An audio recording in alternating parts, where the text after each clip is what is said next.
afaanuma keenyaan katabnee dubbifna afaanuma keenyaan katabnee dubbifna abbaa jennee kana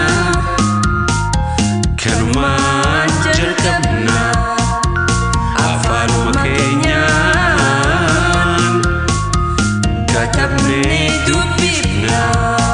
Kabajamtoota hordoftoota keenya jaallatamoo biyya fagoof dhiyoo teessanii kanneen caqasaa jirtan kun qophii misoomsituu Afaan Oromoo YouTube chaanaaliidha. Misoomsituun Afaan Oromoo YouTube chaanaaliin barnoota bashannansiisaa barsiisaa ta'ee yaadama